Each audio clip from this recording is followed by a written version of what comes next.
What's up, everybody? Grant Wise here. Welcome to the Marketing Genius Podcast. I am so excited today to be joined by Mrs. Brindley Tucker. Hi, guys. I hear she has a wild story that she's going to tell us today about herself, how she got to where she is today, and really excited to talk to her about operations and recruiting and marketing and sales a little bit. I'm sure we're going to get a mixture of just some fire value you guys should be able to go off and implement in your business. That's the goal of the show. So Brindley, thank you so much for joining me today. Yeah, thanks for having me, Grant. I have to say it's a really pretty name. I don't see the name Brindley very often. That's awesome. It was funny. I taught a class this morning and one of the women was like, I need to have another baby so I can name my child that. And they're like, why don't you get a dog? And I'm like, okay, well, I guess it works. If you like my name, you like my name. So That's funny. So Tell us about yourself. How did you get to where you are today? What's the story? Yeah. So, won't give you the long, boring version of how, where I grew up and everything. Yet got out of college, went to New York, worked on Wall Street for a little bit. Everything I've ever done in my career that I've wanted to learn, I've been an assistant. So I moved to Wall Street, worked in investment banking as a trading assistant, and then decided that I wanted to go back to Texas where I graduated from college, went into country club membership sales. And that's kind of the first introduction that I had to real estate, because when you're working in a country club and you're selling country club memberships, a lot of your relationships are with realtors.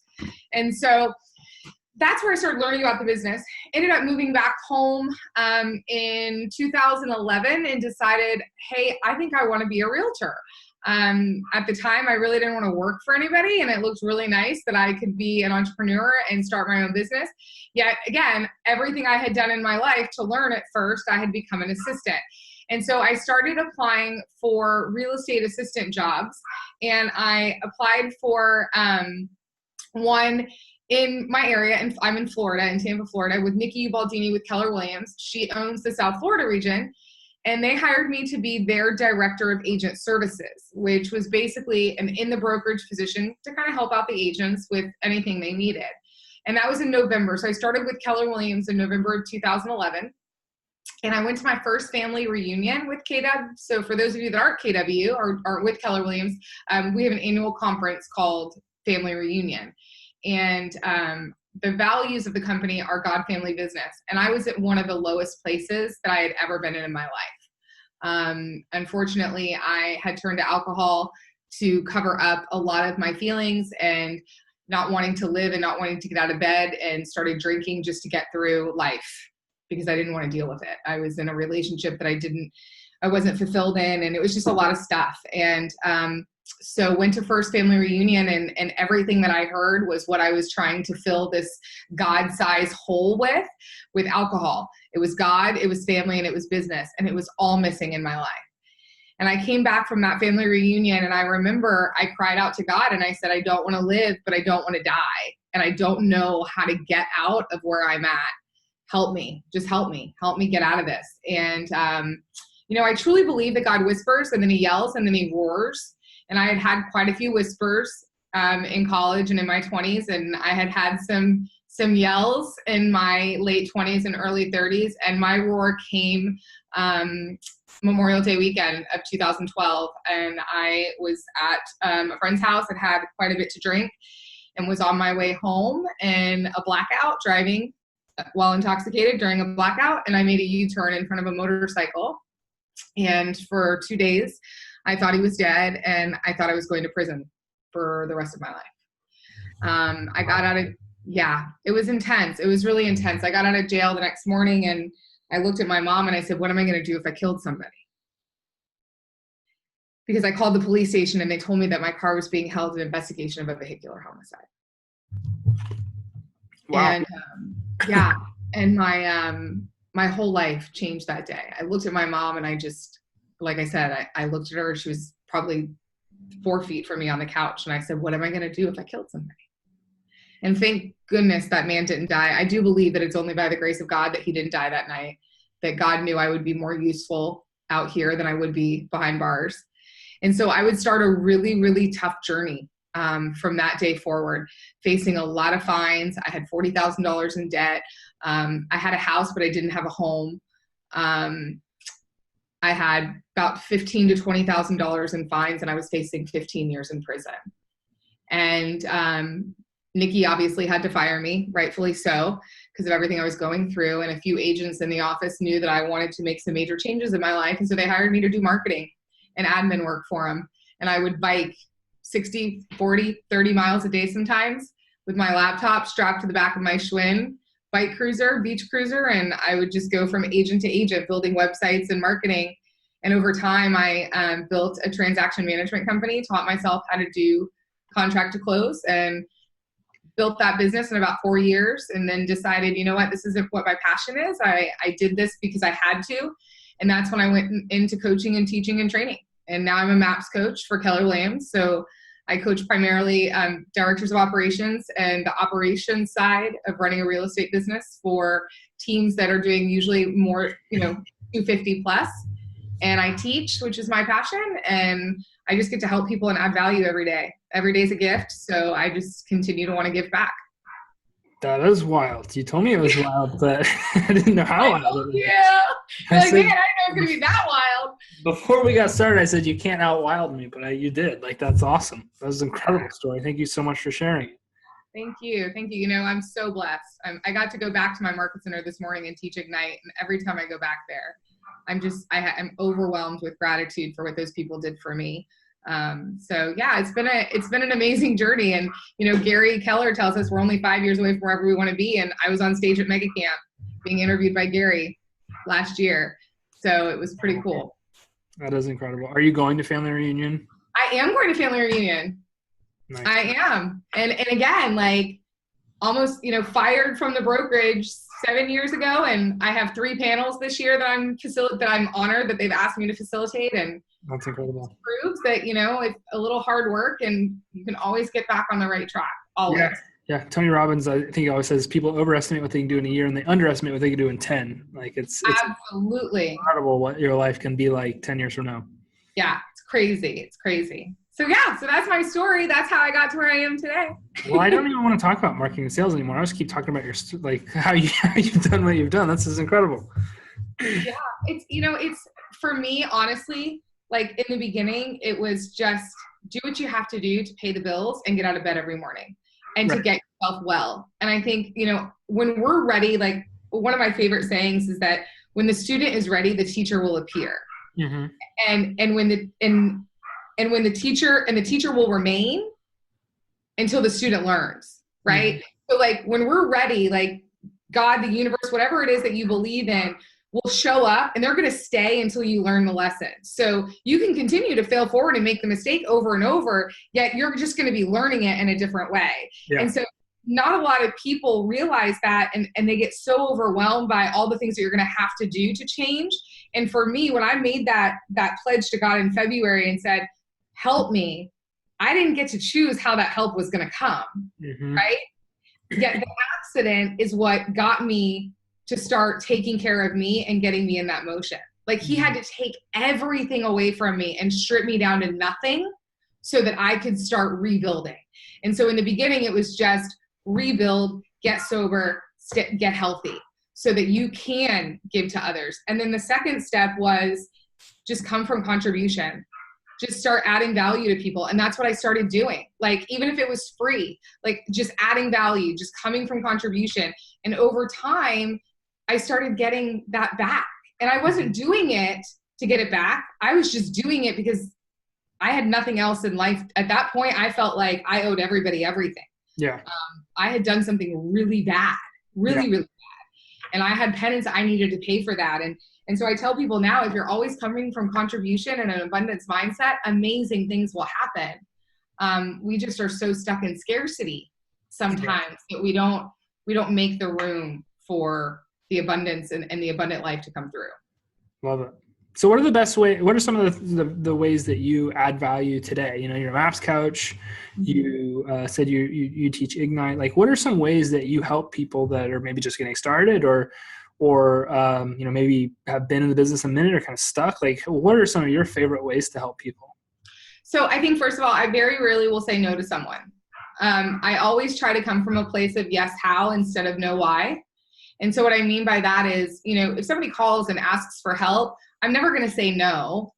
The yes why might be, yes, I can do it, and it's going to be 3 months from now. So if you're willing to wait, I can help you, right? So I've really made it a commitment to myself to never say no, to always say yes, how. If I have the ability to be of service to someone and help them, I will. And then also I think that it's in the beginning, giving back and remembering where I came from. Like this morning I taught an Ignite class to 10 brand new agents, all a month in the business. And it was so fun just to be able to give them tips and see their big starry eyes and all of their limiting beliefs that they have around lead gen and their database and everything. And so most of the time, Grant, and you know this, I mean, you're very much a servant's heart. Like you wouldn't have a podcast if you didn't want to add value to people. Is it again, like when you're ready to add value, people start appearing for you to help. You start seeing opportunity all over to help others. And I think, when someone's first starting off, my most important thing for them is find the lead generation system that works the best for you. You don't have to cold call. If you're not comfortable picking up the phone and cold calling, don't do it. If you're comfortable going to a networking event and talking to 100 people about real estate, go do that. Go do that. Find your lead gen system that's going to work, and then put a system in place for follow-up. Those are the number 2 things that I think in the beginning that scare them the most and get them lost the most. Right. You know what I mean? It's a question that never comes up until license day, right? Like I've gone through all these classes, I've taken this course, I got my license. Okay. Yeah. Now what do I do? How do I start this thing? And then absolutely. We like today, what I've experienced so much just through talking to people is like, I don't want to do the old stuff anymore. And the old stuff still works. That's why 90+% of the industry still does it, like cold calling and door knocking and sending direct mail and those types of things, which is, that's a lot of what we do, right? We're a social advertising company. We teach people how to grow their business through Facebook ads and Instagram and other platforms. But I do love what you said. You've got to find what works for you. And if you don't, you're just going to bounce from thing to thing to thing to thing to thing. And, 2 years will go by. Yeah. And you'll say, real estate doesn't work for me. Right. Peter Drucker wrote a book called Managing Oneself. And in that book, he talks about being in your strength zone, and that when we're not in our strength zones, we're actually working against ourselves. And so if picking up the phone is not your strength zone, then you're actually wasting time and efficiency because you're working against yourself. And in the real estate business, when you're new, that's all you have is you. Right. Right? So you want to set yourself up for success and make sure. And then, one thing that came up this morning that I thought was really cool was, are you acting like the CEO of Apple? Are you showing up every day like the CEO of Apple is? And if you're not, and you own a business and your CEO showed up the way that you are, would they still have a job tomorrow? Right. Right? Good point. I always like to ask people, would you hire you? Yeah, would you hire you? That's an easy way to put it. Yeah. And I think a lot of times they're not doing the activities. Yeah. Yeah. So there's the marketing aspects of business, and then you mentioned sales systems and follow-up. It's if marketing is oxygen, sales is lifeblood. Like, how do you help people, really understand the true definition of follow-up today, which is different than it was, a little bit ago. Yeah. How do you help people kind of understand that? What are some tips that you give people for developing a follow-up system and actually putting one in place? Well, I think that's the number one thing. You have to have a system, right? Yeah. It's all about the system, and it's a system that works for you, right? It has to be automated, it has to be consistent, and it has to be efficient. So it has to be something that is working for you, that you're going to go into every day and that you're going to run your business out of. So it has to be your ace in the hole. Period. And so I think a lot of times what happens is people are lead generating on Facebook, they're lead generating on Insta, they're lead generating through their CRM. They're all over the place, and they're not putting it all in one central location. And it's not all feeding one another. And in the beginning, especially because they don't have a lot of money to spend money on things like Boomtown and Sync and Brivity and all of these, bells and whistles systems. And so it's understanding that in the beginning, you're going to have to do a lot more data entry and a lot more work on the front end to make sure that everything's in a centralized location so that you can do follow-up. Because everything has to be scalable. And I was actually in class this morning, and we were doing our real play calls, and a gentleman was on Facebook, and he was sending out a bunch of messages. He was inviting people to his business page, and I said, okay, so what's your plan to follow up? And he's like, well, they're right here in my Facebook. I said, what's going to happen when there's 250 of them that you've invited? How are you going to know who's responded? How are you going to know who hasn't? How are you going to know who to reach out to? And the light bulb went off. Like, oh, if I'm going to use this as my main form of lead gen, I need to have some system in place to follow up. Yeah. Yeah. And I think it's the same thing with networking. When you go to a networking event, what's your system? Have you time blocked time on your calendar to come back and sit down and enter all of those people into your database? Right. Or do you have business cards everywhere, like old school style? Or did they all go in the trash? Or did they all go in the trash? I tell people, don't even give me business cards anymore. Do not. Send me a friend request right now. Let's connect. I literally have like 1,000 of them sitting in that drawer, and they won't come out. They won't even come to family reunion with me. Yeah, I get asked for business cards all the time. I'm like, I'm sorry, man. I just don't, because I know you're gonna throw that thing in the trash. Like, there's no reason I'm gonna bring you that card. If you really want to talk to me, you're going to talk to me. And if you're in sales, you should be getting their information anyway. Yeah, I always make people connect. Like, put your phone right now, connect on Instagram, let's connect on Facebook, and then we start engaging with each other. It's one of the best follow-up strategies I've ever used, because it puts us in a relationship zone with each other that, you know, a business card on my desk just doesn't. Because I do have people that will give me their cards, and I think I have a box full of them somewhere, but they're somewhere right there. We're not Facebook friends, right? I don't know how I'm going to connect with them any further. And I don't choose to, right? Like, absolutely. That's a choice that I make. We live in a world of a virtual Rolodex now, right? Like, and there's generations that don't even know what a Rolodex is. Yes. Like, they don't even. Or that the hashtag button is a number sign, right? So yeah. That's great. Yes. And so we have to have that. We definitely have to have those systems to follow up, for sure. So I have this example. I call it the pyramid of problems, right? It's a pyramid of problems that real estate agents experience from start to finish.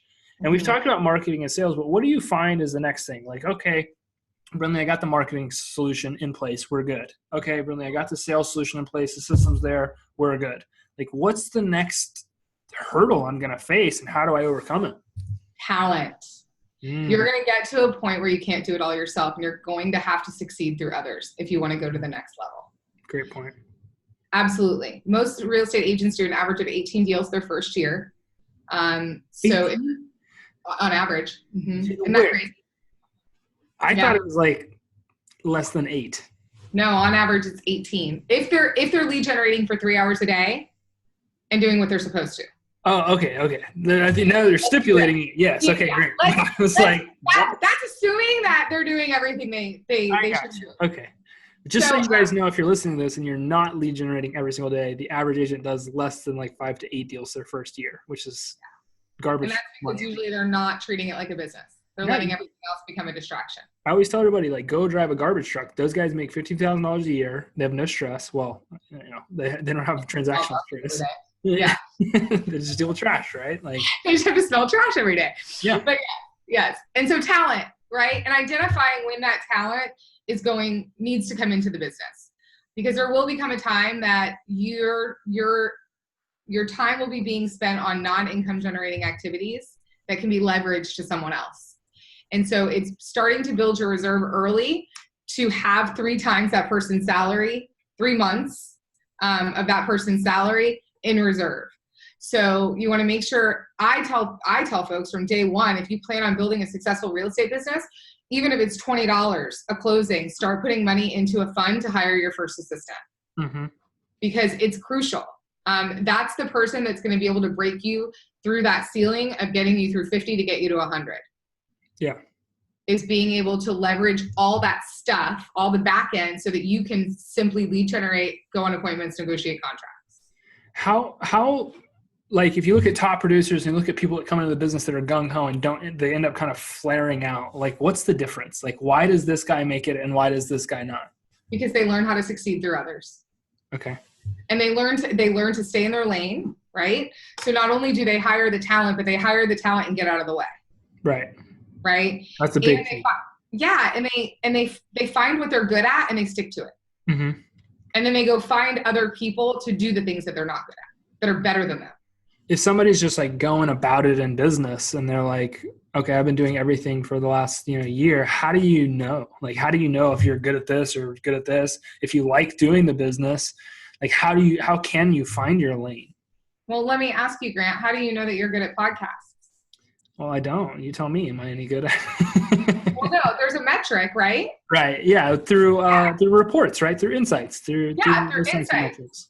Through knowing who's listening. So it's identifying what the key performance indicators are in your business, right? So if you're taking a lot of listings and you're converting them, then what are you good at?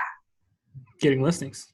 Converting listings. If your buyer contracts are way low, you probably don't like working with buyers very much, right? Yet what happens is that agents say, I don't want to work with buyers, so I'm going to go hire a buyer's agent before I hire an assistant. Right? Mistake. Big mistake, because now you have two squirrels in the same house, right? And nobody to keep them straight and out of each other's, It's such a good point. Like if you get somebody that comes in and like you're a 1 out of a 1 of, scale of 1 to 10, you're like a 2 on the let's call it conversion scale. You don't like following up the leads, and you bring somebody in and they're a 3. So they're way better than you, but they still suck. Yeah. Like what should you do? Is experience the best teacher, just going on and doing it and failing a few times and like building up that strength? Or, how could you really tell if you don't know any better? I think the number one thing is that the biggest mistake that I see with agents is they come in and they think that this is a quick way to make money. Oh, I love this because I've been on this regulation train. I'm not a fan of government regulation in any way, shape, or form, but I was talking to somebody else the other day. The fact that it takes a real estate agent 2 weeks to get a license and it takes somebody 2 years almost to get licensed to cut hair is a serious problem. It is. And people come in and they don't treat it like, if I were to go and start at any company tomorrow and had never worked for the company, even if I had been in the industry for 25 years, they're going to put me through some intense typically 90-day training to learn their company, to learn how to do the job, right? And yet agents are able to come in and brokerages are not offering them any support, any training to get their real estate business off the ground. So now we have a bunch of rogue agents out there guessing, doing whatever they can, handling contracts, trying to not just make money, but feed their families. Right. Trying to desperately make money, which is a bad place to be. And so that means that they're more inclined to make bad judgment calls or do things that might not necessarily be ethical. And yet it's not that they're doing it on purpose. They don't know. Yep. I personally believe that real estate agents should have to work for a team or a brokerage as a buyer's agent, seller's representative for at least 2 years. Absolutely. To get their license to work independently. And I believe that there should be regulation to surpass that. And I think that regulatory proof should be in how well do you manage your finances, because you're helping somebody navigate their finances when you're helping somebody purchase a home. And if you can't prove that you have at least 6 months in the bank and you have your operating, if you can't prove all that stuff and you can't document it and show it, and you show you have everything saved, show you you're ready, I don't think that you should be allowed to help somebody navigate the largest purchase they'll ever make in their life. Because if you mess up somebody's life for a minute. Well, and you also mess up your life. Yeah, absolutely. Right? You're not gonna, if you do something wrong and you screw up like that, you just lost that referral. You just lost the 2 homes that person probably guaranteed you through referrals. It destroys your business. To me, it's not worth the risk of not getting educated just to go sell a house. Yeah. If I'm in this long term. Right. And that's the thing. A lot of people aren't looking at the long term building a business side of it. They're looking for the quick fix. That's very true. Yeah. Very true. I love it. Thank you so much for stopping by and jamming with me. I really appreciate it. You dropped some fire and we got into some fun topics. In 30 minutes. Yeah, no, we kind of breezed through it. It didn't feel like 30 minutes, so that's good. I could talk for like another hour with you. It was awesome. I feel like we could go for a minute. Maybe we'll have to do that. Maybe we'll do like a Facebook Live and we'll riff for an hour or something. Oh my gosh, I would love that. That would be super fun. Awesome. What's the one way that somebody could connect with you if they wanted to learn more about you? Yeah, so you can find me on Facebook. It's Brindley, Brindley. Last name Tucker, Tucker. That's Brindley. Tucker, Tucker. You can also visit us at YRL, that's YRL for Your Realty Leverage, YRLtalent.com, YRLtalent.com. We recruit and train operations and admin and assistants for real estate agents. So go check out our website. I love it. And if you guys are listening to this, we'll make sure that we link all of that in the show notes so you'll be able to easily click and be directed right over to Brindley. I highly, highly, highly encourage you to seek her out. She has some amazing skills, and having the right operations people in your business will make or break your business. It will make or break your culture. It will make or break your operation. It will make or break your sales, your marketing. It affects every single aspect of your business. Everything. It is the foundation. We have to be based in the fundamentals. So yeah. So definitely reach out to her, connect to her, even if it's just ask her more questions. So I know that she would love to help you guys with any of that. We appreciate you so much, and we will see you on the next episode of the Marketing Genius Podcast. Peace. Bye guys. Thanks, Grant.